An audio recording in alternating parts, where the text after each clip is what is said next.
Heidi Evening, my cat. So I didn't expect to be watching the Demons tonight, but given that suddenly it was 11:15 and we hadn't actually done anything, we decided to watch the Demons episode 1, and it's ruddy marvellous. Do you know what I really like about the Demons episode 1?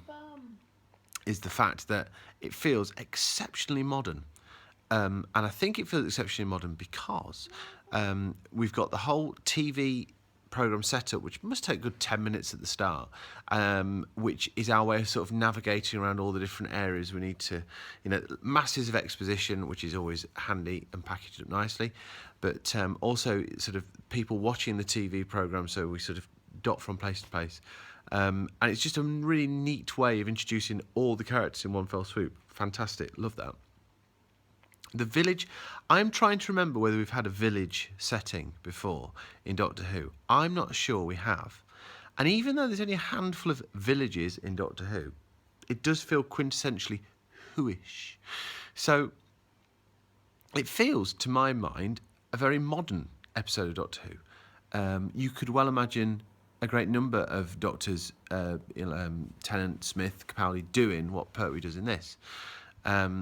The Master being disguised as a vicar is just perfect. There's a witch, can't say fairer than that.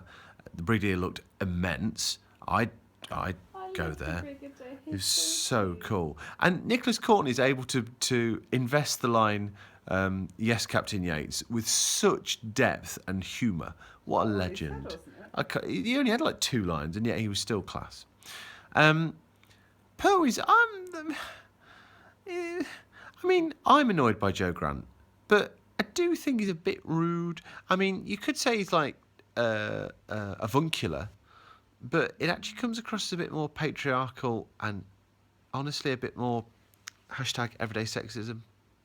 I know that everything's a product of its time, so we can't judge it too harshly, but seriously, the Doctor's always been just a bit more kind. And Hartnell perhaps could get away with it because he was proper old. And Pertwee comes across a little bit dirty old man sometimes. Does he? I think he does. I wouldn't say dirty old man. I think he does, dirty old man.